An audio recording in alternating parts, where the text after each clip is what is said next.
Voilà. Je l'avais oublié, donc malheureusement. Attends, je vois qui est là ici. Alors, on a même Antoine qui est là. Antoine, est-ce que tu m'entends? Alors, je vais lui demander de unmute pour Oui, passer. je vous reçois 5 sur 5. Ouais, tu m'entends. Antoine, il est en République démocratique du Congo, sur Rosa. On est un bon groupe, c'est bien. Bon, désolé de ne pas avoir mis à temps le partage, mais on va continuer quand même avec Romains 15. Arrêtez-moi si vous avez des questions, hein. Mais je dis que là, chapitre 15, il donne l'exemple de Jésus, hein, de Christ, beaucoup, si vous remarquez. Il cite aussi beaucoup l'Ancien Testament. Alors, exemple de Jésus, Ésaïe 53, hein, les outrages de ceux qui s'insultent sont tombés sur moi. Hein. Exemple de Jésus, vivre en bon accord les uns avec les autres selon Jésus-Christ. C'est ce que veut Jésus-Christ, qu'on vive en bonne entente. On est comme une famille, afin que tous ensemble, d'une seule bouche, vous glorifiez le Dieu et Père de notre Seigneur Jésus-Christ, parce que le but, c'est de louer Dieu ensemble, prier Dieu ensemble, servir Dieu ensemble. Vous savez, Jésus a dit, une maison divisée contre elle-même ne peut pas tenir. Donc, si on est divisé, ça ne tient pas. Donc, dans le Nouveau Testament, 1 Corinthiens, les 4 premiers chapitres parlent de la question de l'unité et de l'importance d'être unis. Vous pourrez regarder ce texte aussi. 1 Corinthiens chapitre 1 jusqu'à 4, verset 21, ça traite de cette question de l'unité. Hein. Soyez d'un même esprit, d'une même pensée. Il continue encore à parler avec les hommes de Jésus, vous notez. Hein. D'ailleurs, tout le temps, hein. Je dis que Christ a été serviteur des circoncis. Alors, Jésus est venu comme juif. Hein. Il est venu d'Israël. Il a fait son ministère en Israël. Il n'a pas été aux Indes comme certains qui pensent, ou même en Grèce, ou je ne sais pas où. Il est resté en Israël. Il a été serviteur des circoncis, donc les Juifs. Il est venu servir les Juifs pour prouver la véracité de Dieu en confirmant les promesses faites au Père. C'est très important ce verset. Les promesses faites à Abraham, Isaac, Jacob, les promesses faites à Israël dans l'Ancienne Alliance, toutes ces promesses-là ont été accomplies, confirmées par l'œuvre de Jésus. C'est ce qu'il est venu faire. Il est venu accomplir ce que Dieu avait promis à Abraham, Isaac et Jacob. Par exemple, il avait promis à Abraham qu'il aurait une postérité nombreuse, mais qu'à travers sa postérité, qui est d'abord Jésus-Christ ici, que toutes les familles de la terre seraient bénies. Ça, c'est une promesse qui est faite à Abraham.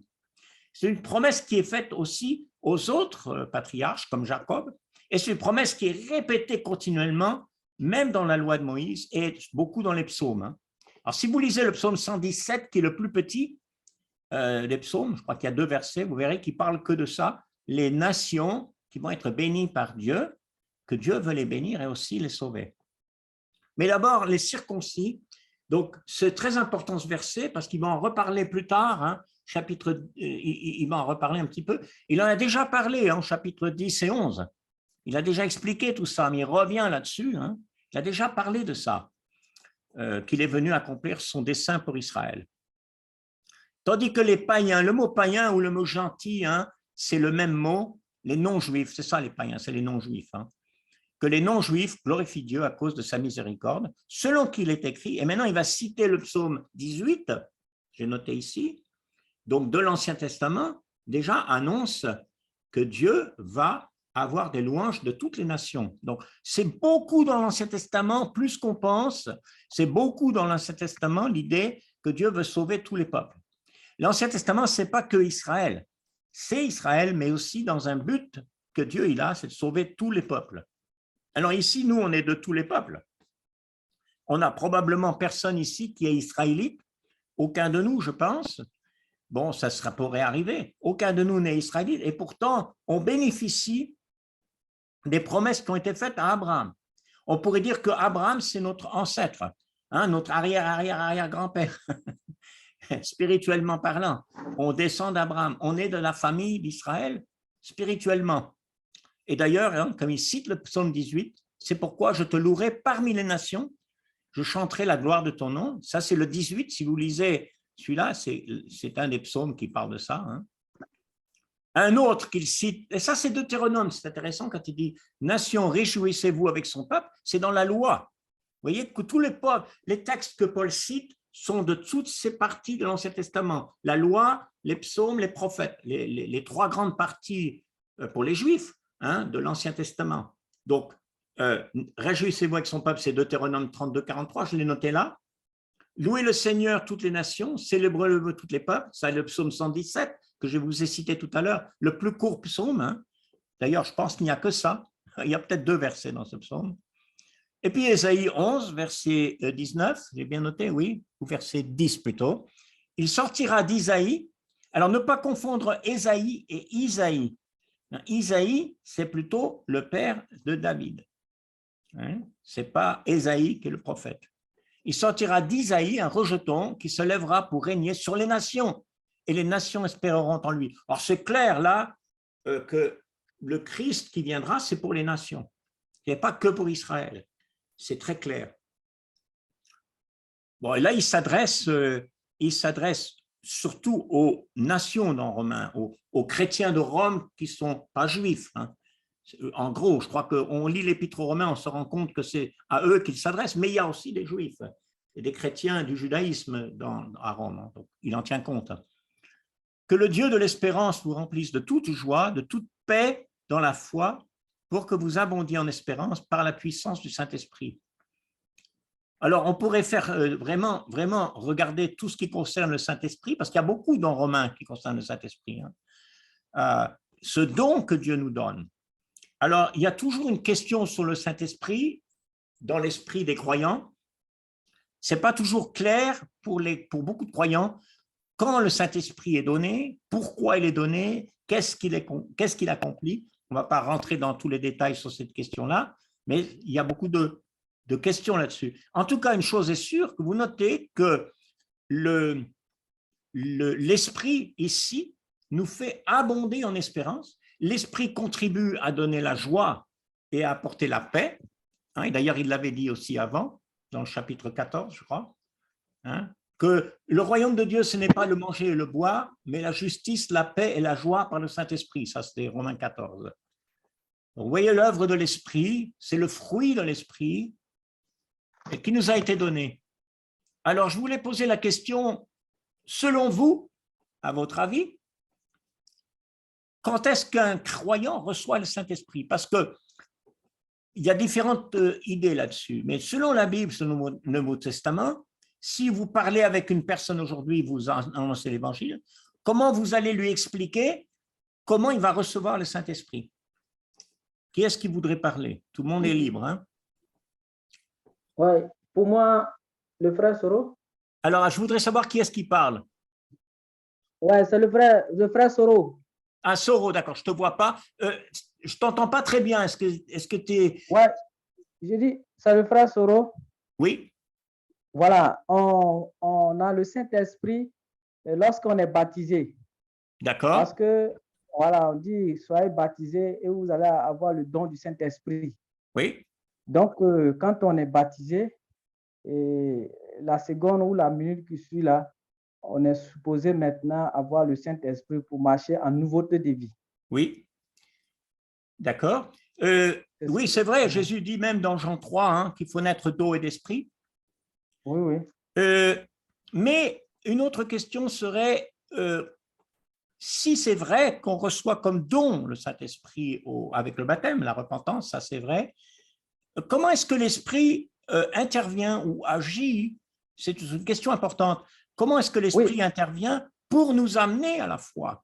Est-ce que l'Esprit agit pour nous amener à la foi, à la repentance et au baptême, alors qu'on ne l'a pas reçu comme don, mais que l'Esprit agit dans un sens quand même pour nous amener à Christ? Est-ce que tu penses, parce que je crois que c'est important de comprendre. Oui, quelqu'un a une réponse? Oui, effectivement, je peux dire ainsi.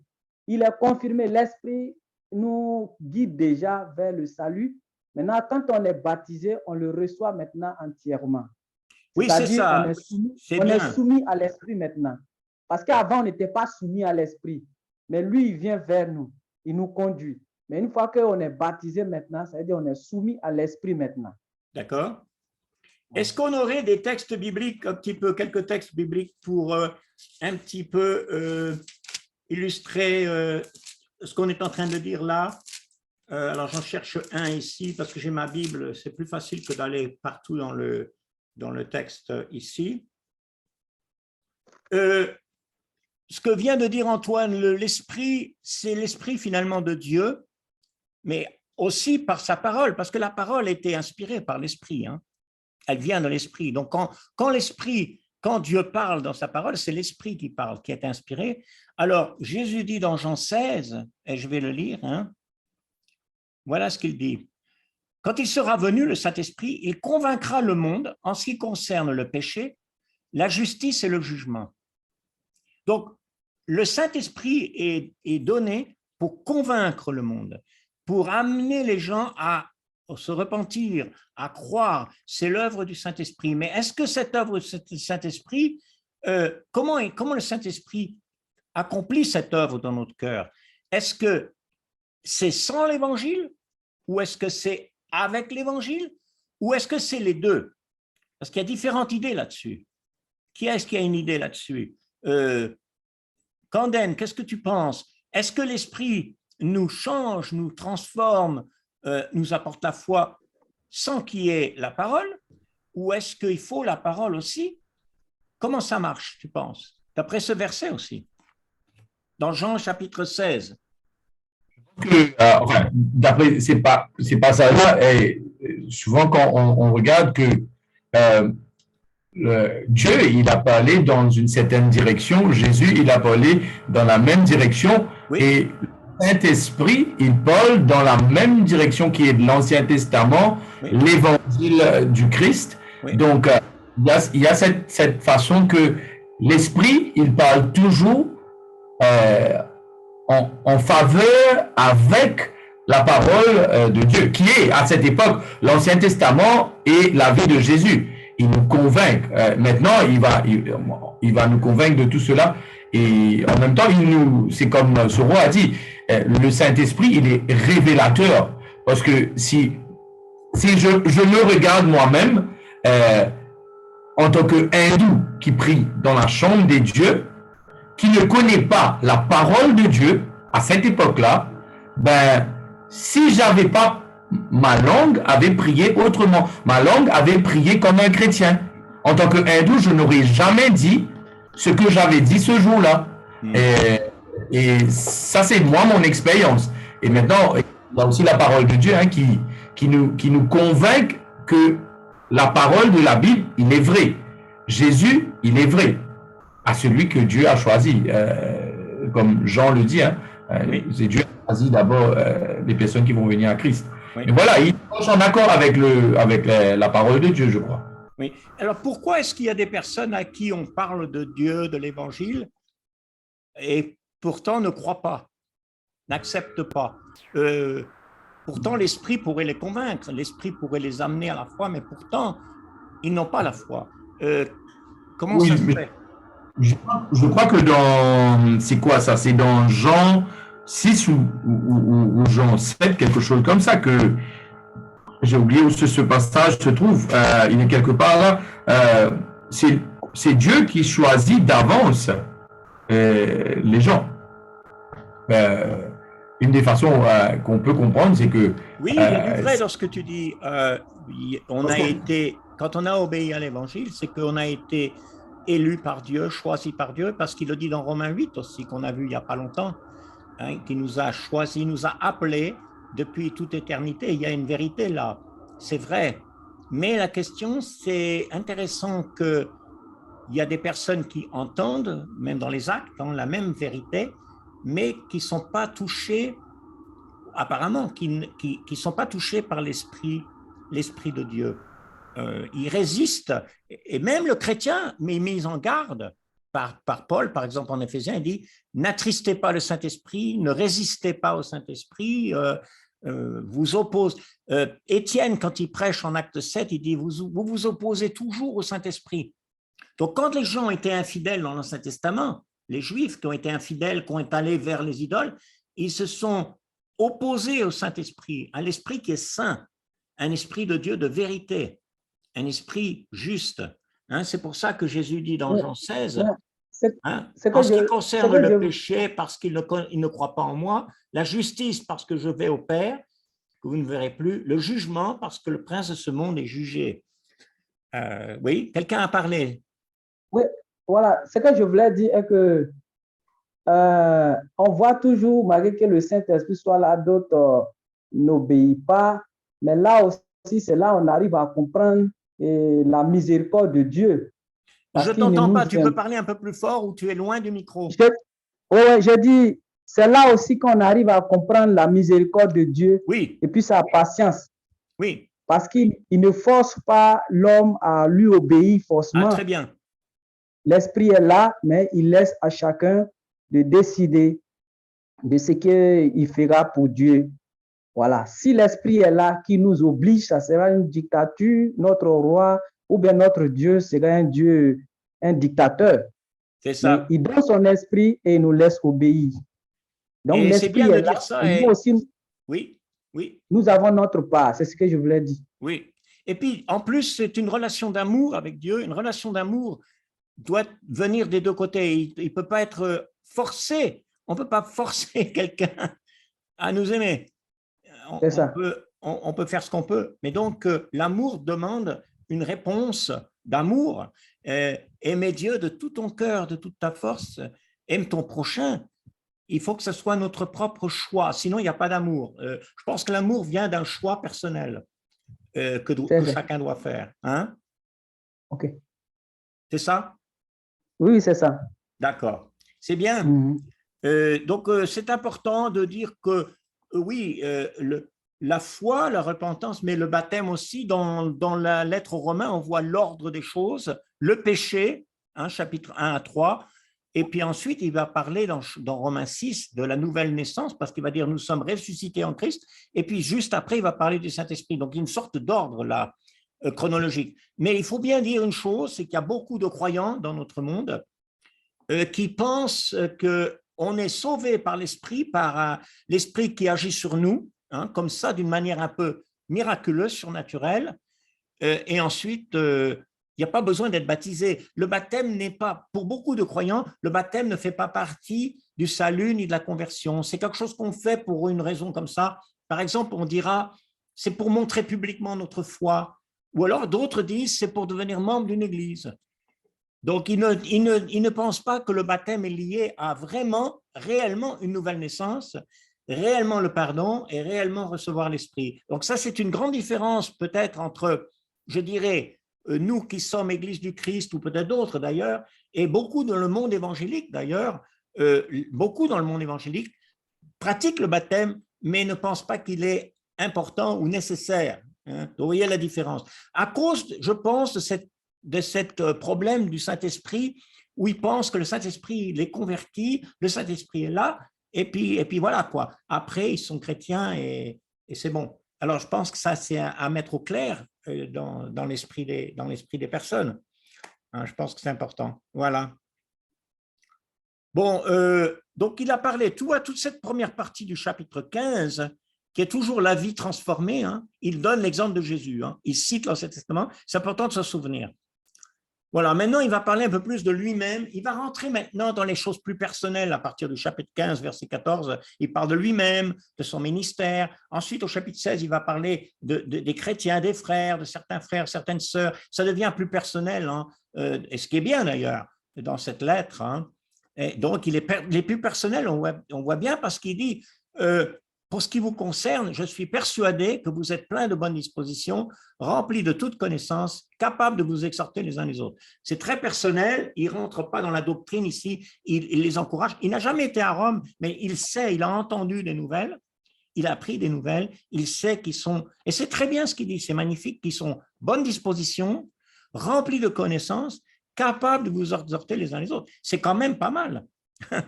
C'est un bon but, je dirais, Soro, ou vous ou Canden, même vous, c'est bien de toujours penser d'être capable de nous exhorter les uns les autres. Exhorter, est-ce que vous savez ce que veut dire le mot exhorter? Est-ce que vous avez une idée précise quand on dit exhorter? Quelle est la différence pour vous entre exhorter et enseigner ou prêcher? Il n'y a pas une grande différence, hein, mais est-ce qu'il y a une petite différence ou pas?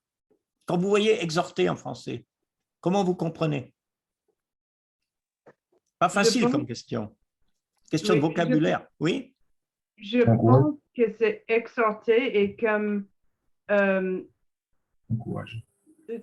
personne sait quelque chose, Oui. il connaît quelque chose, mais on doit faire souvenir, je ne sais pas. Oui, rappeler. Oui, oui. Rappeler, faire souvenir. Oui, et encourager de faire ce que la personne Oui. sait de faire. Oui, c'est ça. En fait, c'est plutôt dans un sens pratique. Hein? Peut-être de pratiquer. C'est pas d'instruire ou d'informer, mais c'est de pratiquer ce qu'on connaît. C'est peut-être ça plus exhorter. Il y a aussi dans l'idée d'exhorter une idée un peu des fois de reprendre ou de corriger. Ça peut aussi faire partie de cette idée-là. Hein. Ça peut aussi être là. Alors, Paul dit une chose intéressante au verset 16, il dit qu'il est ministre de Jésus-Christ parmi les païens. Alors, le problème de ce verset, c'est qu'il y a un petit problème dans ce verset, c'est que le mot ministre ici, c'est un mot très rare dans le Nouveau Testament. D'ailleurs, je crois bien que c'est le seul endroit, peut-être, il y a deux endroits peut-être. Ce mot-là n'est pas le mot normal pour ministre, comme diacre ou ministre serviteur. C'est un mot qui veut dire un serviteur dans le sens d'un prêtre. J'ai mis même serviteur public dans les dictionnaires grecs, mais c'est le mot leiturgon, ça vient du mot leiturgon, c'est-à-dire que c'est la liturgie du prêtre. C'est un mot qui veut dire que Paul est en train de dire qu'il est prêtre de Jésus-Christ parmi nous. Quand j'ai parlé avec des prêtres dans l'Église catholique, j'ai eu beaucoup de discussions, souvent ils vont venir vers ce verset pour me dire que là, il s'agit d'un travail de prêtre. Hein? C'est-à-dire que quand il annonce l'Évangile, Paul, il se décrit ici comme un prêtre qui offre quelque chose. Un prêtre offre des sacrifices. Et d'ailleurs, vous remarquerez plus tard, dans ce verset 16, qui est un peu long, hein, m'acquittant du divin service de l'Évangile, afin que les païens soient une offrande agréable, étant sanctifiés par l'Esprit Saint. Qu'est-ce que faisaient les prêtres? Ils offraient des sacrifices agréables à Dieu. Eh bien, lui, il compare le travail de l'Évangile à ce que les païens deviennent une offrande agréable, sanctifiée par l'Esprit Saint. C'est comme un prêtre qui apporte une offrande. Donc, c'est dans ce sens qu'il parle, qu'il utilise ce mot ministre. C'est un peu difficile ici. On comprend, hein. D'ailleurs, est-ce qu'il y a des prêtres dans l'Église? Ça, c'est une question intéressante. Est-ce qu'il y a des prêtres dans le christianisme? C'est une question un peu piège. Donc, on va dire oui. Qui a dit oui? C'est Soro. Pourquoi tu dis oui? Pourquoi tu dis qu'il y a des prêtres dans le christianisme? Je dis oui parce que, voyant le sens, c'est de préparer, de les rendre. Quand on a des frères qu'on a la charge de conduire, de diriger, on a l'envie de les présenter comme quelque chose de parfait, de les préparer, voilà, de faire un sacrifice, tout ça pour eux, voilà, pour qu'eux-mêmes ils soient vraiment quelque chose d'agréable devant Dieu. C'est vrai, mais tu parles là, on dirait que tu parles simplement des évangélistes ou quelqu'un comme Paul qui se présente de cette manière-là, mais est-ce que la Bible ne dit pas que nous sommes tous des prêtres? Oui, puisque c'est réciproque, oui. D'accord. Oui. Il y a la Bible dit, Pierre dit, nous sommes des prêtres. Oui. L'Apocalypse dit, vous êtes un sacerdoce royal. Voilà, tous les chrétiens sont des prêtres. Tous les chrétiens ont à offrir à Dieu des sacrifices, des offrandes, des sacrifices. Et donc, on est tous prêtres dans ce sens. On fait partie du sacerdoce. Voilà. Pas de questions là-dessus? Non? Donc, continue à parler de ça. Lui, son travail de ministère, on pourrait dire ce prêtre qui offre les païens, les gentils, vont changer de vie, devenir une offrande agréable à Dieu alors qu'ils étaient dans le péché au départ. Maintenant, ils sont sanctifiés et agréables à Dieu. Donc, il va parler de ça. Je n'oserais mentionner aucune chose que Christ n'ait pas faite par moi pour amener les païens à l'obéissance par la parole et par les actes. Donc, il y a une obéissance à l'évangile. L'évangile, ce n'est pas la foi, tout simplement, que je crois. Il y a une obéissance. Il en parle d'ailleurs plusieurs fois. Au chapitre 1, il parle d'obéissance. Au chapitre 6, il parle d'obéissance. Et ici, c'est la troisième fois qu'il parle de l'obéissance. Si je vous pose la question, qu'est-ce que c'est que d'obéir à l'évangile? Qu'est-ce que vous répondrez? Je ne vois pas Antoine, je ne sais pas s'il est toujours là. Pour moi, obéir à l'évangile, déjà, ça commence par le baptême. Hein. Oui, alors. Voilà. On va obéir à l'évangile lorsqu'on se fait, voilà. Lorsqu'on se fait déjà baptiser. Le baptême, qui peut être baptisé? Canden, qui peut être baptisé? Tu m'entends? Je ne t'entends pas. Oui, c'est. De retirer. Attends. Oui, Canden, qui est-ce qui peut être baptisé? Parce qu'il a parlé, Soro, d'être baptisé. C'est vrai que c'est une obéissance, oui. Celui qui se repent de ses péchés et qui croit que Jésus est son Seigneur et son Sauveur, oui. Celui-là, il peut se faire baptiser et recevoir le Saint-Esprit, comme on était en train de discuter tout à l'heure. Oui. Ouais. Oui. Alors, si quelqu'un dit, moi j'ai cru en Jésus, je crois qu'il est mort pour moi, je me suis repenti, je suis sauvé. Pourquoi vous me parlez du baptême? Ça n'a rien à voir. Beaucoup de personnes croient ça. Comment vous allez répondre à cette personne? Parce que c'est délicat. Vous ne pouvez pas dire qu'il n'a pas la foi. Vous ne pouvez pas dire qu'il ne s'est pas repenti. Il a la foi, il faut reconnaître, c'est bien. Mais cette conviction que ça suffit de croire, d'être repenti, il n'y a pas besoin du baptême, est très courante. Comment vous allez amener une personne à comprendre ça? Moi, je pense que la meilleure manière, c'est d'aller dans les textes. Oui, c'est ça. Vous n'allez pas discuter pendant des heures. Je crois que vous allez lire. Qu'est-ce que vous lirez comme texte à une personne qui dit « Je crois, je me suis repenti, je n'ai pas besoin de me baptiser ». Est-ce que vous connaissez peut-être quand même quelques passages bibliques qui parlent du baptême, qui peut expliquer ça aux personnes? Qu'est-ce que vous lirez comme passage biblique? Déjà, l'exemple de Jésus même, notre Seigneur qu'on vient de recevoir. Son exemple même, il a donné l'exemple, il est entré dans l'eau et il a reçu le Saint-Esprit. Et aussi, il y a toutes les exemples d'actes. Et lorsque même les Juifs ne voulaient pas ou n'attendaient pas que les païens allaient devenir chrétiens pour la première fois avec la vision de Pierre, avec un drap qui descend du ciel, et alors Dieu a dû changer le mode juste pour aider ce juif qui est Pierre, pour dire que voilà, il manifeste les dons de l'esprit, alors tu peux le baptiser. Mais après, tout le reste, c'était comme ça, c'était ces gens-là, ils recevaient la parole, que ce soit dans la nuit, ils recevaient la parole, ils se repentaient et ils se faisaient baptiser et ils recevaient le Saint-Esprit. Alors, pourquoi on va inventer la roue lorsque la roue est déjà là? Il est dans la parole. Il y a une croyance très populaire, très courante dans les milieux croyants, c'est que le baptême n'est qu'une expression symbolique, imagée, de quelque chose d'intérieur.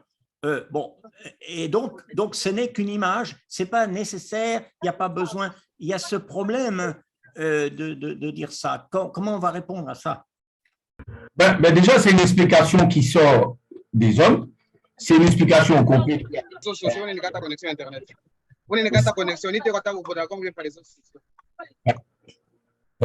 Tu dis quoi? Alors, je ne sais pas, il y a quelqu'un qui parle, mais je ne sais pas qui c'est. Il y a quelqu'un qui parle au téléphone ou quelque chose. Canden, donc oui, c'est... il faut aller dans le texte. Il faut aller dans le texte. Ce que tu viens de dire, nous aussi, on a entendu partout, et je crois qu'un peu partout, c'est pareil. Si aux États-Unis, à l'île Maurice, d'un bout à l'autre, c'est le même langage, c'est quelque chose, une expression, je ne sais quoi. Ça sort d'où? Ça sort de nous, les hommes. Mais il faut vraiment aller. La personne qui est en train de nous dire ça, s'il se soumet à la parole de Dieu, il faut aller dans les textes. Moi, je ne veux pas parler de moi-même, je dois parler d'après les textes. Oui. C'est ça que je viens de te dire. On ne peut pas inventer la roue lorsqu'il y a la roue.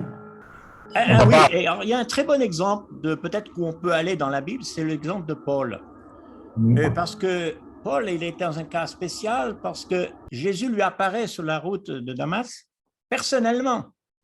Il est jeté de son cheval, la lumière vient, etc. Il y en a beaucoup qui pensent, il est converti, il est chrétien à ce moment-là.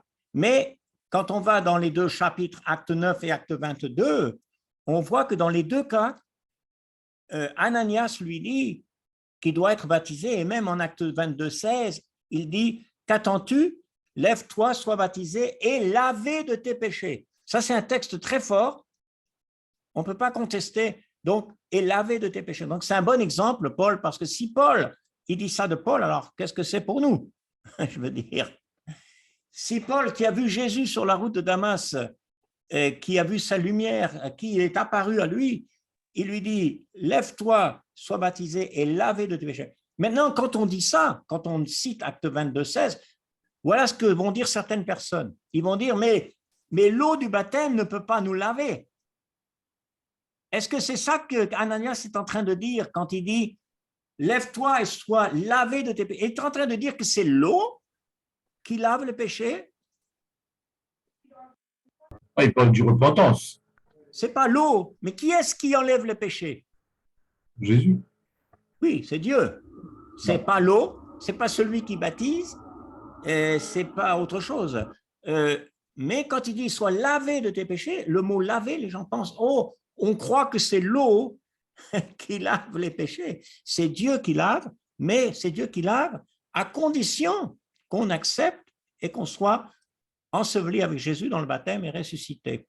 Donc, c'est bien d'expliquer ça. Hein? Voilà, c'est important. Oui. Et ça, c'est pas une réponse exacte pour cette question, mais dans Jacques 2, 19, tu crois qu'il y a un seul Dieu, tu fais bien. Les démons aussi le croient et ils tremblent. C'est pas seulement croire, c'est pas la chose qu'on doit faire. Oui, c'est bien, c'est sûr que Jacques dit qu'une foi qui n'agit pas est une foi morte, hein, c'est sûr, ça fait partie aussi. Bon, il y a beaucoup de choses à dire là-dessus, ça peut être un problème, ça peut être une difficulté, c'est vrai que ça existe. Voilà, donc, je vais revenir là où j'étais. Où est-ce que j'étais? Je crois que j'étais là. C'est bien de se voir de temps en temps aussi. Ça fait presque une heure qu'on est là déjà, ça passe. Voilà. Alors, donc, j'ai parlé de ça parce que j'ai parlé amener les païens à l'obéissance par la parole et les actes. Alors, voilà, Paul parle de son ministère et voilà ce qu'il dit.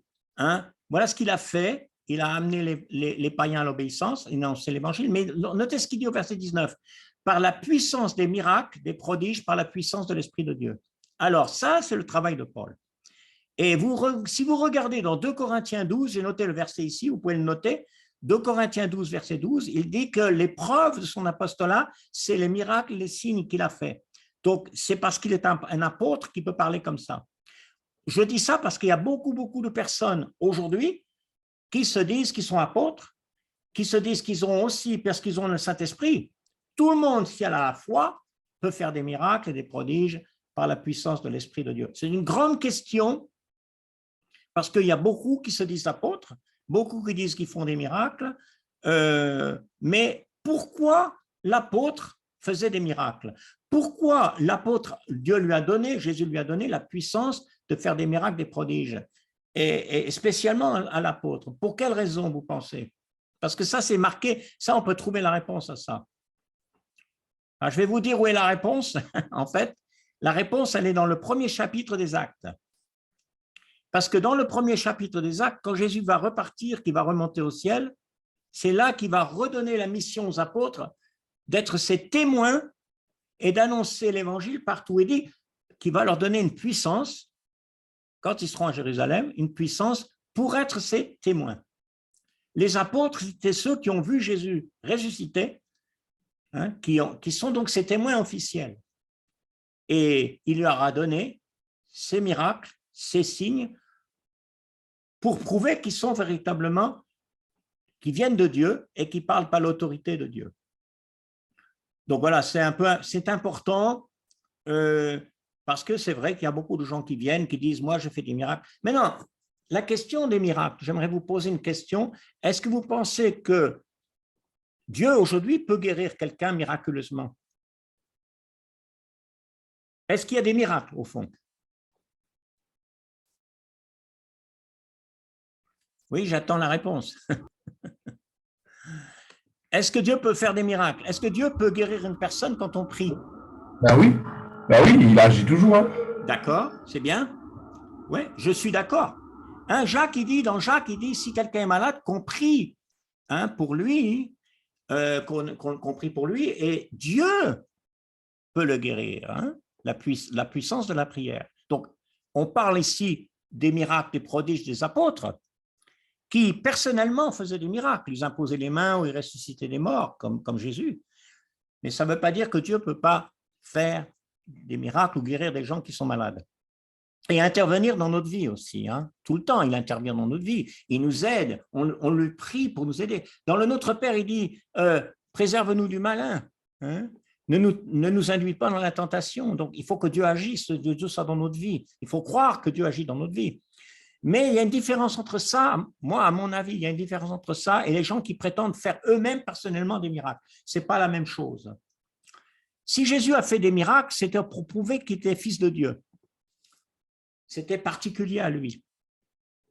Et donc, les apôtres aussi, pour prouver qu'ils sont authentiquement ses représentants, ses porte-paroles. Voilà. Donc, oui, il y a des gens il ne faut pas non plus dire que Dieu ne peut pas guérir ou ne peut pas le faire. Bon, ça ne veut pas dire que Dieu va toujours guérir si on demande. Il ne fera pas. Ce n'est pas comme ça. Même Paul, il avait des problèmes, il a demandé des problèmes de santé apparemment. Il a demandé à Dieu de lui enlever cette écharpe de la chair et Dieu n'a pas fait. Il n'a pas enlevé. Alors, ça aussi, c'est une vérité. Hein. Voilà. Donc, il dit, voilà, Paul décrit son travail d'apôtre, de son ministère. Depuis Jérusalem et les pays voisins en Illyrie, j'ai abondamment répandu l'évangile de Christ. Et il dit, je me suis fait honneur d'annoncer l'évangile là où Christ n'avait pas été nommé, afin de ne pas bâtir sur le fondement d'autrui. C'est-à-dire que Paul voulait évangéliser à ceux qui n'avaient jamais entendu avant, hein, qui n'avaient pas eu l'occasion d'entendre l'évangile. Et il allait vers ces personnes-là. C'est pour ça qu'il allait dans tous ces endroits, l'Asie mineure, la Grèce, même jusqu'à Rome et peut-être même jusqu'en Espagne. Voilà. Donc, il a beaucoup travaillé, beaucoup annoncé l'évangile un peu partout. Et c'est pour ça que c'est ce qui m'a empêché d'aller vers vous. Hein, il dit, voilà. Quelque chose de très important, d'ailleurs, ça fait partie de l'examen. Pour ceux qui vont faire l'examen, puisqu'il y a une vingtaine de questions d'examen à regarder. Pour ceux comme, je pense, Clifton, Soro, Antoine et même Camden, je crois qu'ils sont là. Vous avez des questions d'examen. Ce que vous devez faire pour ces questions d'examen, c'est trouver des réponses à ces questions. Si vous avez un problème, vous pouvez me contacter. Je peux vous aider. Notez vos réponses. C'est tout ce que vous avez besoin de faire pour l'examen. Vous notez vos réponses et ensuite, moi, je parlerai avec vous un petit peu comme ça pour m'entretenir avec vous, hein, pour avoir un entretien personnel, pour peut-être vous poser quelques questions.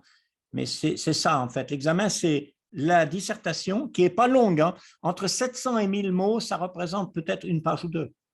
Donc, la dissertation, je crois que Clifton m'a déjà envoyé la sienne. Oui, tu m'as déjà envoyé ta dissertation, d'ailleurs, qui était bien. Et l'examen, donc c'est facile, hein. Ce n'est pas difficile ce qu'on demande. Donc, je vous encourage à y penser. Mais là, j'ai dit que ça va être une question qui va être dans l'examen.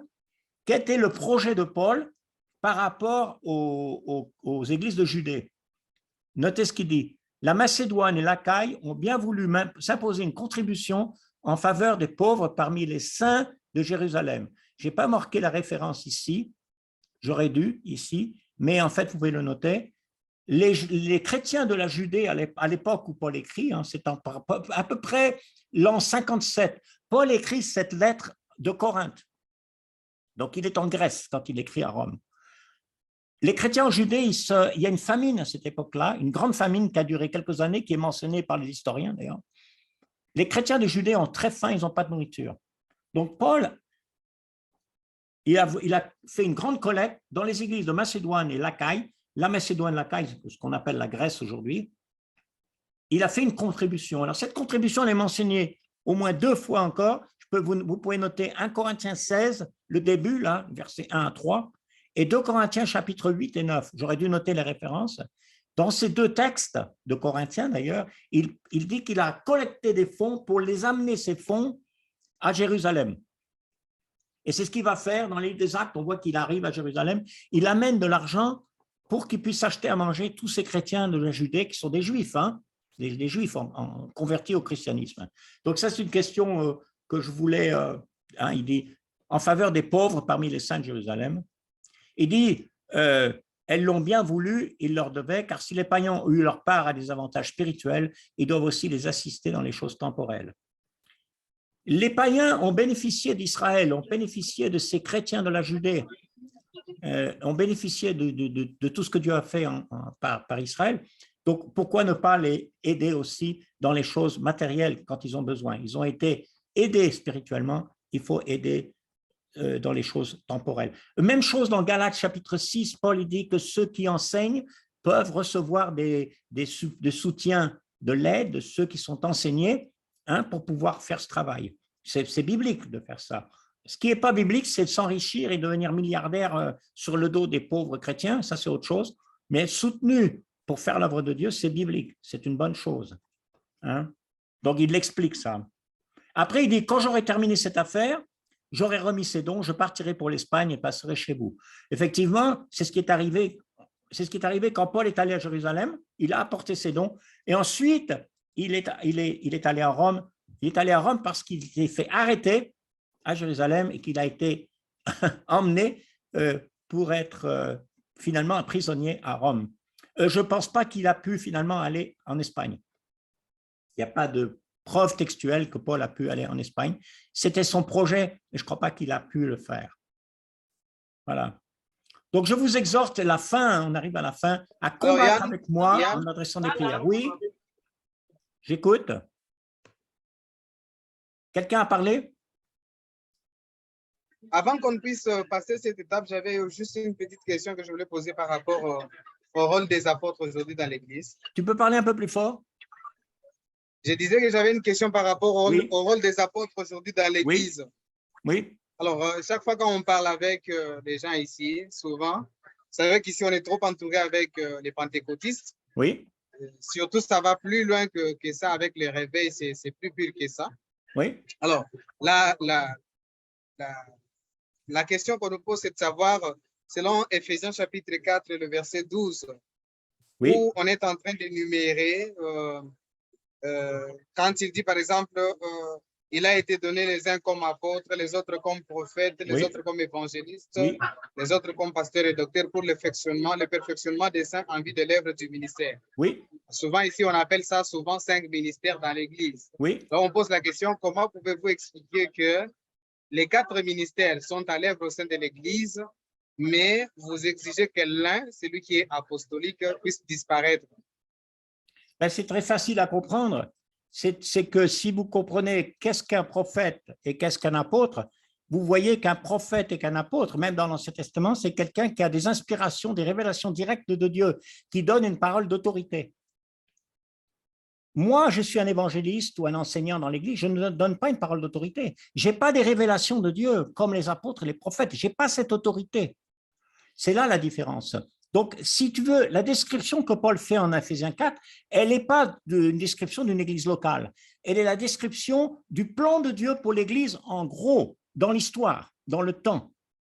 Et c'est aussi chronologique, parce que les prophètes viennent d'abord, dans l'Ancien Testament, les apôtres viennent ensuite, et ensuite viennent des pasteurs ou des bergers et des enseignants. Tout ce que font les enseignants et les pasteurs, c'est d'enseigner ce qu'ils ont reçu dans la parole, c'est-à-dire ce qu'ils ont reçu des apôtres et des prophètes. Alors, ce que j'ai ici, ce qu'on appelle la Bible, c'est une parole inspirée à des prophètes et à des apôtres, en gros. Des gens qui ont parlé avec autorité. Moi, je n'ai pas cette autorité. La seule autorité que j'ai, c'est de répéter, d'enseigner ce qu'ils ont dit eux. Et on voit ça quand on lit Timothée. Quand on lit 1 Timothée et 2 Timothée, Paul dit que Timothée doit être fidèle à lui, ce qu'il a enseigné Paul. Mais Timothée n'est pas un apôtre. Timothée n'a pas d'autorité. Timothée doit uniquement garder le dépôt. C'est quoi un dépôt? C'est un trésor qu'on m'a donné, un dépôt, je le préserve. Donc, je dois préserver un enseignement qui a été donné. Donc, il faut comprendre qu'Éphésiens 4, ce n'est pas l'église locale. Et si on lit les dons aussi dans 1 Corinthiens, on verra que c'est même une idée de chronologie. Il dit d'abord, Dieu a donné des apôtres, ensuite, il a donné les dons de prophétie, ensuite, il a donné des dons de langue, ensuite, et ceci et cela. Donc, il y a une idée de chronologie. Et il y a une chronologie parce qu'il fallait des bases, il fallait des révélations, il fallait des enseignements. Donc, en acte 2, on voit qu'il dit qu'il persévérait dans l'enseignement des apôtres. Pas de n'importe qui. Les apôtres ont enseigné. Quand Paul écrit dans Galates ou Éphésiens, par exemple, il écrit avec autorité d'apôtre. Il dit, vous voyez l'autorité que j'ai. Quand il écrit Romains, il commence en disant qu'il est apôtre. Il écrit en inspiration de Dieu, avec autorité. Moi, qu'est-ce que je dois faire? Je dois enseigner ce qu'a enseigné les apôtres, enseigner ce qu'ont enseigné les prophètes, enseigner ce que la Bible dit. Mais je n'ai pas le droit d'enseigner quelque chose de plus, de différent, ou de prétendre, comme font les Mormons et tout le monde, ou les catholiques, même les prêtres, que tout le reste, on a des révélations continuellement de Dieu. C'est là le problème, effectivement. Ce n'est pas tellement un problème de mots, prophète, apôtre, ça peut être compris d'une ou deux manières, mais c'est plutôt un problème de savoir comment Dieu nous enseigne. Alors, dans l'Ancien Testament, comment Dieu a enseigné? Comment Dieu s'est révélé? À travers tout le monde? Est-ce que tout le monde en Israël pouvait dire « je suis un prophète, j'ai des lois à vous donner » Non, ce n'est pas tout le monde qui est prophète dans l'Ancien Testament, mais il a donné des lois et après des prophètes. Une fois que l'Ancien Testament était fini, est-ce que les Juifs même, une fois que c'est fini l'Ancien Testament, ils ont ajouté des choses? Ah, on va rajouter ça. Non, il n'y a que ça. On n'a qu'un Ancien Testament, on n'a que le Nouveau Testament. Alors l'Apocalypse termine, ce n'est pas un hasard, en disant de ne rien ajouter ou d'enlever de ses prophéties. Donc, c'est vrai qu'il a raison, Antoine, de poser la question. Ce ne sont pas des dons de ministère de l'Église locale. Ce sont des dons dans le temps pour toute l'Église. Parce que l'Église au singulier, si vous voulez, dans la Bible, c'est l'Église de tous les temps, hein, de toujours. Ce n'est pas l'Église locale, ce n'est pas l'Église de Laodicée ou l'Église d'Éphèse, c'est l'Église pour nous amener à être mûrs, pour nous amener à grandir dans notre foi et dans notre connaissance. Si on ne fait pas la différence… Je vous ai bien compris, Yann. Oui, tu as compris. Oui, j'ai compris. Mais le problème, c'est lequel? Au début de votre explication, je ne sais pas si c'est moi qui ai mal compris ou c'est venu de vous. Vous avez dit que les prophètes sont d'abord venus avant. Il s'agit des prophètes de l'Ancien Testament. Est-ce que quand on dit il a donné aux uns comme apôtres, les autres comme prophètes, on fait allusion aux prophètes de l'Ancien Testament? Les deux, c'est-à-dire qu'il y a les deux, parce que si tu veux, il y a dans l'Église primitive, tant que Dieu continue à se révéler, il y a des prophètes. Et il y a des prophètes dans l'Église primitive. 1 Corinthiens 14, il y en a qui… Pourquoi? Parce que le don d'inspiration est toujours donné. On n'a pas le Nouveau Testament au complet. On n'a pas tout ça qui est écrit. Hein? Donc, il y a toujours des prophètes, il y a même ceux qui parlent des langues, il y a ceux même qui ont reçu l'imposition des mains des apôtres qui font des miracles. Ça aussi, parce qu'on voit que, par exemple, Philippe fait des miracles en acte 8, hein, il fait des miracles. Mais il a eu l'imposition des mains des apôtres. Ça, on l'oublie. Quand il faut communiquer des dons de miracles en acte, il fait venir Jean et Pierre pour qu'ils imposent les mains. Parce que les apôtres ont aussi le pouvoir d'imposer les mains à des gens pour qu'ils fassent des miracles. Mais cette période-là, elle est expliquée par Paul en 1 Corinthiens 13. Si tu lis le chapitre 13 de Corinthiens, il va expliquer ça. D'abord, il dit, le plus grand don, le chemin par excellence, c'est l'amour. C'est ça que Dieu vise, première chose. C'est aussi Éphésiens 4 d'ailleurs, c'est le plus important. Mais il dit, c'est vrai, mais il va dire aussi que les prophéties, les langues, la connaissance, tout cela, c'est temporaire. ça va passer. Quand ce qui est parfait arrive, il n'y a plus besoin. Quand j'étais un enfant, je parlais comme un enfant. Quand j'étais un adulte, je parle comme un adulte. Donc, l'Église primitive, c'est une Église qui reçoit des enseignements, qui reçoit des révélations. Et une fois qu'on a ces révélations, on doit les transmettre et les communiquer. Alors, il y en a qui vont dire, oui, mais on a toujours besoin des prophètes et des apôtres. Le mot prophète, c'est un mot qui veut simplement dire celui qui parle de la part de Dieu. Et il est très possible que, d'ailleurs, je pense que le mot prophète, en gros, hein, c'est presque comme prédicateur, dans un sens. C'est celui qui parle de la part de Dieu. Là, il n'y a pas de problème de dire je parle de la part de Dieu, dans un sens, l'hébreu dirait le prophète. Mais le Nouveau Testament ne parle pas comme ça. Il fait bien la différence. Comme je dis, Timothée n'est pas un prophète, il n'est pas un apôtre, il est un évangéliste et un prédicateur. Fait l'œuvre d'évangéliste, il dit. Fait l'œuvre d'un prédicateur. Prêche la parole en toute occasion, favorable ou non. C'est presque la même chose que le prophète. Donc, si tu veux, oui, peut y avoir un problème. Il y a des gens qui disent, oui, il y a des prophètes. Mais en fait, il faudrait mieux de parler d'une manière plus claire. Parce que s'ils disent qu'il y a des prophètes, il va y avoir Joseph Smith qui a des révélations. Il va y avoir tous les nouveaux révélations qu'on a dans toutes ces églises qui se sont formées. Les adventistes ont commencé avec des nouvelles prophéties, hein, des prophéties qu'il fallait garder le sabbat. C'était des gens inspirés de Dieu, soi-disant. Toute l'Église catholique dit qu'ils sont inspirés de Dieu, les papes sont inspirés de Dieu, ils parlent par autorité de Dieu, etc., etc. On n'en finit pas d'avoir des gens inspirés avec des nouvelles révélations. On ne peut pas continuer constamment à avoir des nouvelles révélations. Mais oui, il y en a qui pensent, peut-être qui se trompent, qui vont dire « moi, je suis prophète parce que je parle ». Mais en fait, ce qu'ils font, c'est qu'ils parlent de la parole de Dieu, hein, mais ça crée, à mon avis, hein, ça crée un peu une confusion. Alors, Yann, moi, je disais ceci. Je crois qu'il est vrai qu'au départ, au commencement de l'Église, il y a eu des prophètes au sein de l'Église. Oui. Nous avons des cas tels qu'Agadis et même parmi les apôtres, il y avait forcément des prophètes parce que dans Éphésiens 3, le verset, je crois, 5, il est dit il n'a pas été manifesté aux fils des hommes dans les autres générations, comme il a été révélé maintenant par l'Esprit Saint aux apôtres et prophètes de Christ. Donc, nous croyons qu'il y avait vraiment des prophètes.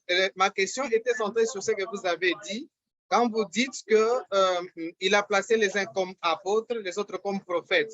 Moi, je dis, je comprends aussi qu'il y a la différence entre les prophètes de l'Ancienne Alliance et les prophètes de la Nouvelle Alliance. Oui, il y a une différence. C'est pour là que je disais, est-ce que le mot prophète ici, dans Éphésiens 4, fait aussi allusion aux prophètes de l'Ancienne Alliance? Quand je dis les prophètes de l'Ancienne Alliance, je vois les Ésaïe, les Jérémie et les autres. Ou alors, il s'agit simplement des prophètes de la Nouvelle Alliance. C'est ça que je voulais poser comme question. Oui, on ne peut pas vraiment séparer parce que si tu regardes Romains, quand on a lu au premier chapitre, il dit que tout ce qu'il annonce l'Évangile, c'était promis dans l'Ancien Testament par les prophètes. Donc, on ne peut pas… Quand Paul allait dans les synagogues, il prêchait l'Évangile, il annonçait Ésaïe, il annonçait les psaumes. On néglige l'Ancien Testament pour montrer aux gens que l'Ancien Testament annonçait déjà toutes ces choses. Ça doit être connu, l'Ancien Testament, ça doit être enseigné. Donc, je pense que pour édifier l'Église, c'est impossible d'édifier l'Église seulement avec le Nouveau Testament. Il y a quelques prophètes dans le Nouveau Testament, mais ils sont peu. Ils n'ont pas vraiment des révélations spéciales.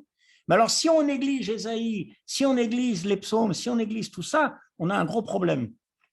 Donc, je crois que pour enseigner l'Église, il faut apporter toute la parole, comme Paul le dit en 2 Timothée 3,16, hein, toute écriture est inspirée de Dieu, et il faut apporter, quand il dit apôtre, prophète, je crois qu'il faut l'entendre au sens global. Les prophètes, oui, c'est vrai qu'il y en a quelques-uns qui sont appelés prophètes dans le Nouveau Testament, mais si c'était que cela, on serait vraiment limité dans notre compréhension du plan de Dieu. Hein, regarde tous les prophètes que Paul cite dans Romains, les psaumes, Ésaïe, Osée, constamment. Et c'est important d'enseigner ça de nos jours. Alors, toujours sur ce point-là, je voudrais en fait avoir un tout petit peu d'éclaircissement. Alors, Yann, quand vous dites que lorsque l'apôtre Paul pense, quand il dit il a donné aux uns comme apôtres, aux uns comme prophètes, c'est-à-dire il fait allusion et aux prophètes de l'Ancienne Alliance et aux prophètes de la Nouvelle Alliance. Maintenant, je voudrais aussi savoir comment l'Église primitive n'a pas permis, l'Église du premier siècle n'a pas permis à ces premiers chrétiens d'apprendre tout. C'est-à-dire, quand je dis apprendre tout, c'est-à-dire tel que les Juifs étaient en train d'enseigner Moïse dans les synagogues, pourquoi les chrétiens du 1er siècle n'ont pas permis à ce que les mêmes enseignements qui étaient transmis par les Juifs, c'est-à-dire lorsqu'ils enseignaient Moïse dans les synagogues, pourquoi n'ont-ils pas permis que les chrétiens du 1er siècle puissent aussi avoir ces enseignements-là? Par contre, on dit qu'ils persévéraient dans l'enseignement des apôtres. Oui, c'est-à-dire que ça n'empêche pas qu'ils persévéraient dans l'enseignement des apôtres. Mais n'oublie pas une chose, c'est que les premiers convertis, hein, tout au début de l'Église, ce ne sont pas des païens qui connaissent rien. Si tu regardes les actes, tu verras que Paul va dans les synagogues et il convertit surtout ce qu'on appelle les craignants Dieu ou les prosélytes. C'est qui ces gens? Ce sont des païens qui sont dans la synagogue depuis des années et qui connaissent très bien cela. Alors Apollos, qui s'est converti dans les actes, c'était un grec, il a un nom grec, mais il était très grand connaisseur des Écritures. Timothée, c'était un grec, hein? Timothée, c'est un nom grec, mais il était connaisseur des Écritures, bien sûr par sa mère et sa grand-mère. Mais ce que je veux dire, c'est qu'il ne faut pas croire que les païens, les non-juifs ne connaissaient pas. Ils connaissaient très bien l'Ancien Testament, ils étaient formés à cette époque-là. Donc, c'est un exemple pour nous. Et quand Paul y parle, on vient de le lire dans Romains 15, que les Écritures, il dit, hein, en citant d'ailleurs Ésaïe, sont là pour nous donner encouragement et réconfort. Donc, il fallait que les chrétiens se mettent à étudier et à bien comprendre toute l'Écriture. Il fallait qu'ils connaissent Daniel, il fallait qu'ils connaissent Genèse. Si un païen ne connaît rien de la Genèse, il ne sait même pas que Dieu a créé, il ne connaît rien d'Abraham, il ne connaît rien d'Isaac, comment il va comprendre les évangiles? Quand Jésus dit « Dieu n'est pas le Dieu des morts, mais le Dieu des vivants, le Dieu d'Abraham, d'Isaac, de Jacob », il ne va rien comprendre. Si tu lis l'Évangile, tu ne peux pas comprendre l'Évangile sans l'Ancien Testament dans un sens. Donc, quand il dit « persévérer dans l'enseignement des apôtres », les apôtres enseignaient les choses de l'Ancien Testament pour montrer que ce que Dieu avait prévu et comment ça a été accompli en Jésus-Christ. C'est comme ça qu'on comprend Christ, comme celui qui a réalisé le plan de Dieu. Tu comprends? Oui, bon, moi, la difficulté que j'ai, c'est au niveau de l'exécution, c'est-à-dire, oui. Quand par exemple on me dit ils enseignaient l'Ancien Testament, je comprends autrement. Permettez-moi de donner un exemple, parce que bon, il ne faut pas que nous puissions mal comprendre les choses dans ce sens où que, par exemple, quand je dis par exemple que j'enseigne la loi, c'est-à-dire que j'ai dit aux gens ce que la loi dit, leur demandant de les pratiquer. Si par exemple on dit qu'on fait référence à la loi pour y tirer certains enseignements qui peuvent nous être utiles nous aujourd'hui, en ce moment-là, on comprend la différence entre les deux. Parce que quand vous dites qu'ils enseignaient aussi la loi, je peux comprendre que la loi dit, eh bien, lorsque vous mettez au monde un mâle, un garçon, il faut le circoncire au 8e jour. Oui. Il s'agit de la loi de Dieu qu'il faut mettre en pratique. Oui, alors c'est très bien ce que tu dis parce qu'il faut toujours que ce soit dans le contexte des alliances. Il faut faire comprendre aux chrétiens qui se convertissent au départ, il faut leur faire comprendre les alliances. C'est très important. Donc, il y a l'ancienne alliance, ça concerne Israël, d'abord, et qui est différent de la nouvelle alliance. Mais cette ancienne alliance, elle a des vérités importantes pour nous, mais elle prépare. Hébreu, il faut enseigner hébreu. Hébreu, c'est plein dans l'Ancien Testament, et quand vous étudiez hébreu, vous voyez qu'il montre, bon, dans l'Ancien Testament, c'était comme ça, les sacrifices, mais maintenant, c'est plus comme ça. Maintenant, ce n'est plus les sacrifices d'animaux. Donc, si vous lisez le Nouveau Testament, vous lisez l'Ancien. Mais l'Ancien expliquait à la lumière du Nouveau. Là, on a lu Romains, on a vu que presque tout le temps, Paul cite l'Ancien Testament. Pourquoi? C'est comme ça qu'il faut enseigner aux chrétiens l'Ancien Testament. Non pas pour qu'ils gardent la loi, mais pour comprendre quel est le rôle de la loi. Donc, si vous lisez Galates, il va dire la loi était comme un pédagogue. Ce n'est pas qu'il faut s'arrêter à la loi, mais la loi nous a appris qu'il y a des lois, il ne faut pas faire ça, il ne faut pas faire ça, mais pour nous amener à la foi au Christ. C'est pour nous faire comprendre et ensuite nous amener à la foi au Christ. Et c'est là qu'il faut rester maintenant. Donc, il y a une évolution, il y a un progrès dans ce sens. Oui, ce n'est pas facile, mais je crois qu'il ne faut pas oublier dans la Bible le contexte des alliances. C'est très important parce que, par exemple, Dieu a fait une alliance avec Abraham qui est différente de l'alliance avec Israël, Moïse. Il montre la différence dans Galates 3. Ensuite, l'alliance avec le Christ. Et même Dieu a fait une alliance avec David qui était spéciale. Pour David. Donc, les alliances, il faut les enseigner. Il a même fait une alliance avec Noé. Donc, il faut enseigner les alliances, mais les alliances concernent certaines personnes particulières. Tu m'entends? Oui, j'ai compris. Là, j'ai compris maintenant. D'accord. Non, mais il y a beaucoup de choses. C'est très bien ce que tu dis. Je crois qu'au fur et à mesure qu'on fait l'école du maître avec des livres et tout ça, on commence à parler de ces choses-là qui sont très importantes et qui peuvent effectivement, c'est des très bonnes questions hein, qui nous pose notre frère ici. En fait, il est 10h20. Je ne sais pas si je vais pouvoir faire beaucoup plus, mais ce n'est pas grave. C'était une bonne discussion. Je voulais simplement… bon, là, j'ai noté dans ma Bible, mais c'est ma Bible, hein, toutes les différentes personnes. Au chapitre 16, on pense qu'on peut discerner quelques églises de maison. Par exemple, verset 5, saluer l'église qui est dans leur maison. Je pense qu'une église de maison. Saluer ceux de la famille d'Aristobule. Je pense qu'une église de maison. Il y en a donc, on dirait qu'à Rome, c'était la plus grande ville à l'époque, hein, à peu près 1 million. Hein. Ceux de la maison Narcisse, église de maison. Donc, alors, il y a quelques questions. Saluer Rufus, l'élu du Seigneur, et sa mère qui est aussi la mienne. Bon, Rufus, je ne sais pas si vous vous rappelez, mais dans Marc, Simon qui a pris la croix, qui a porté la croix, hein, eh bien, son père, c'était son fils, c'était Rufus. Donc, Rufus était apparemment lié à cet homme-là dans Marc 15, 21, c'est possible, hein, à Rome à ce moment-là, et sa mère qui est aussi la mienne. Alors ça, tu vas poser une question parce que est-ce que c'est la mère de Paul? Je ne pense pas. Moi, je crois que ce qui s'est passé, c'est que la mère de Rufus, en fait, a accueilli Paul comme son fils spirituellement, parce que je pense que Paul a été rejeté par sa famille, dans un sens, sur sa famille proche de sa conversion. C'est logique, hein, parce qu'il était juif, donc je crois que c'est ça qui s'est passé. Mais ça, c'est mon explication à moi. Hein.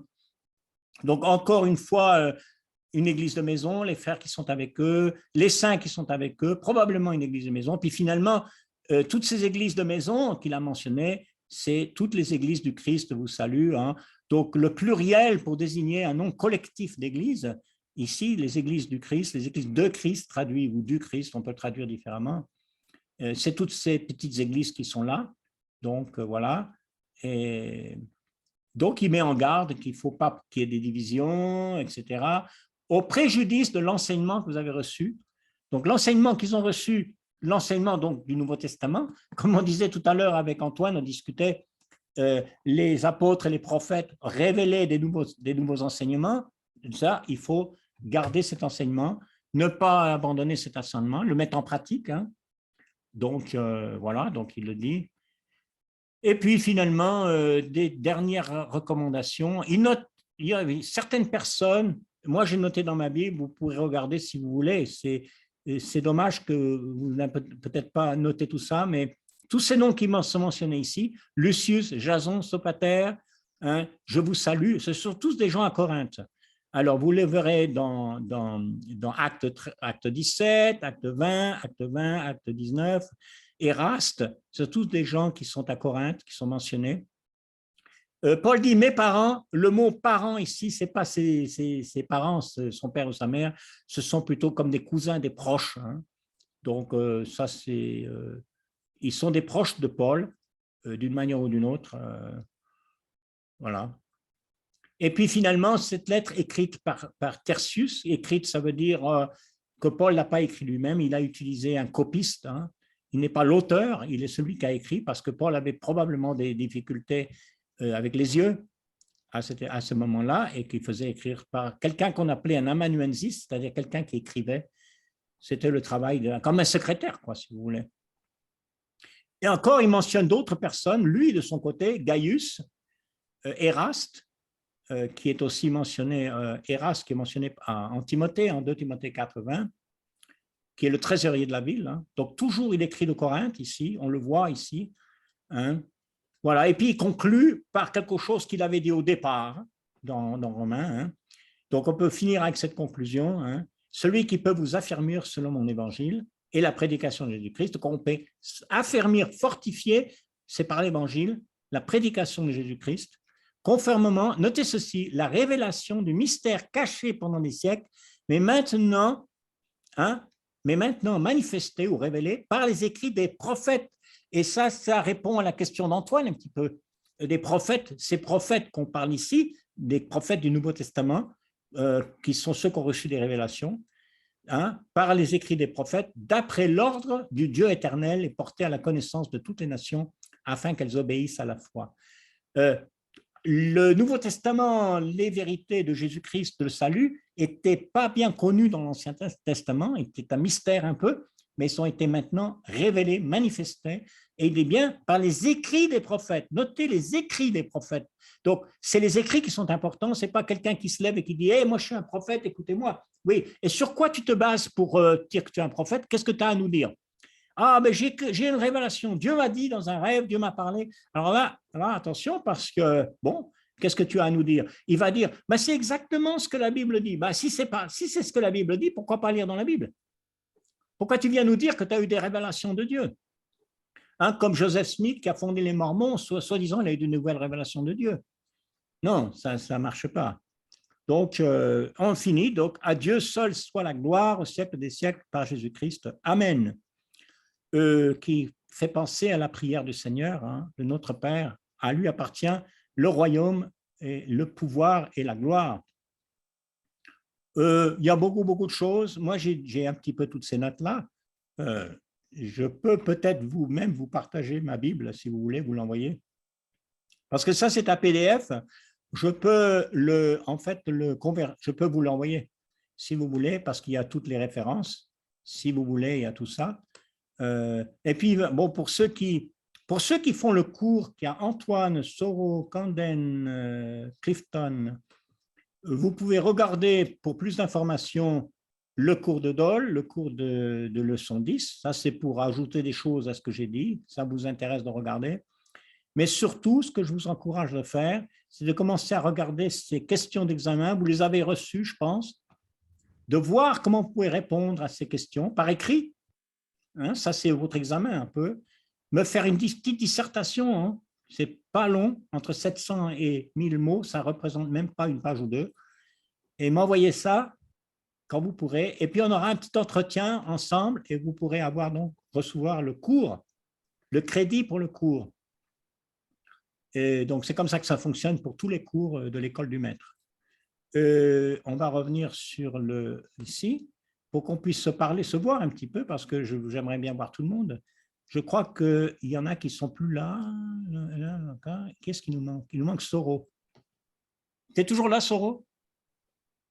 Non, Soro, il est parti. Il a peut-être déconnecté, parce qu'elle lui arrive de déconnecter. Je pense qu'il est dans un endroit où il n'arrive pas à connecter facilement, Soro. Eh bien, est-ce que vous voulez me demander quelque chose ou est-ce qu'il y a encore autre chose? On va peut-être se séparer. C'est la dernière classe pour Romain. Il y aura d'autres cours et je vais annoncer ça dès que c'est prêt, dès qu'on peut organiser. On aura d'autres cours pour ceux, surtout comme Camden, comme vous, qui êtes inscrits. Si on peut refaire d'autres cours, finir au moins les premiers avant le certificat pour qu'on puisse avoir ça et puis continuer avec le reste. Alors, je n'ai pas trop parlé avec Élie. C'est Élie qui est là. Oui, c'est Élie. Oui, Élie. On n'a pas trop parlé avec Élie et je voulais simplement dire que j'apprécie ta présence, Élie, parce que il y a beaucoup de gens qui discutent là et des fois, on se demande, bon, mais tu es patient et je pense que tu as appris beaucoup de choses. J'apprécie ta présence beaucoup et merci. Surtout Camden aussi. Et puis moi, je voulais vous dire bonjour à la famille, que tout aille bien chez vous. Je sais que vous avez des douleurs en ce moment, oncle malade et tout ça. Et bonjour Clifton, content de te voir. Donc, je sais que tu progresses bien et j'ai bien apprécié ta petite dissertation et aussi les examens. On aura un entretien avec Clifton. Antoine, pareil, et Soro, il a disparu. Et puis, ouais, bon, je crois que Laura, elle a dû nous quitter. Ah, elle arrive. Donc, il y en a d'autres qui sont dans ce cours, qui ne sont pas venus. Je pense qu'ils ont des difficultés, je ne sais pas de quel ordre. Il y a Christophe de la France, il y a aussi Jerry de la France, il y a plusieurs autres, mais je vais être en contact avec eux. Et puis, voilà, dès qu'il y aura un autre cours et autre chose, moi, j'envoie toujours des emails pour qu'on puisse si vous avez la possibilité de faire ces cours ou pas. On verra un petit peu comment ça s'organise. Je crois que c'est bon là. Est-ce qu'il y a d'autres choses? On est resté pas mal, hein, 1h30 ensemble. Hein? Il n'y a pas de choses à dire. Alors moi, merci je pourrais... pour avoir cette classe. C'était très bien pour moi pour étudier la Bible dans la langue française.